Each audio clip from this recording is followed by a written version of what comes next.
OK, nul besoin de vous dire que ce qui retient l'attention aujourd'hui, c'est la démission du ministre de la Santé du Québec, Christian Dubé. Son annonce a vraiment créé une onde de choc.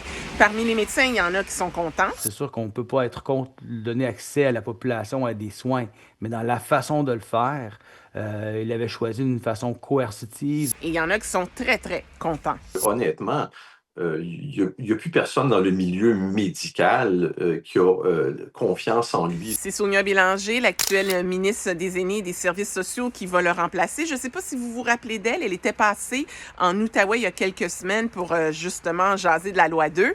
Elle a laissé une très bonne impression.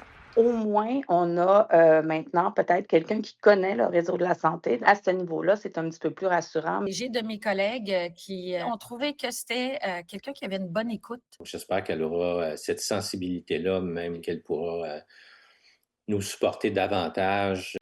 Parlant de la loi 2, les membres de la Fédération des médecins omnipraticiens du Québec ont voté en faveur de l'entente de principe. Ça veut dire que le conflit avec les médecins de famille est terminé. Ceux qui songeaient à quitter, en tout cas qui réfléchissaient à un départ, vont peut-être rester. Imaginez si les médecins avaient rejeté l'offre. Je vais laisser la préfète de la vallée de la Gatineau nous expliquer à côté de quelle catastrophe on est passé dans son coin de pays. Savait les impacts négatifs que ça faisait dans notre MRC. J'en ai déjà 2 perdus, puis 2 autres qui ont donné leur lettre de démission. Il y en a 2 qui n'ont rien à faire, ils sont partis.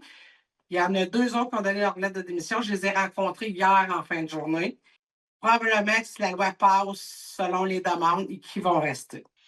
Et en terminant, je ne sais pas si vous avez vu cette capsule vidéo de mon collègue Jonathan Jobin qui a assisté à un match des Olympiques de Gatineau en compagnie de personnes nouvellement arrivées au Canada et qui découvrent le hockey pour la première fois.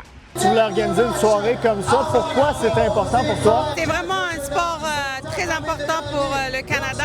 C'est une nouvelle discipline qu'ils découvrent, puis ils veulent apprendre les règles. Mais quand c'est le bâton, tu peux la récupérer. Quand c'est le bâton, tu peux le récupérer. Tu peux continuer à jouer juste en poussant ton adversaire. Oh, tranche de vie, ça me fait tellement penser à ma mère, ça, qui, elle aussi, a suivi pas mal le même parcours. Elle s'est intégrée à la société québécoise en allant voir des matchs du Canadien de Montréal. Elle a transmis sa passion à mon fils, qui adore jouer au hockey. Là-dessus, je vous souhaite un joyeux temps des fêtes. C'est mon collègue Amadou qui prend la barre du vidéo journal. On se revoit en janvier.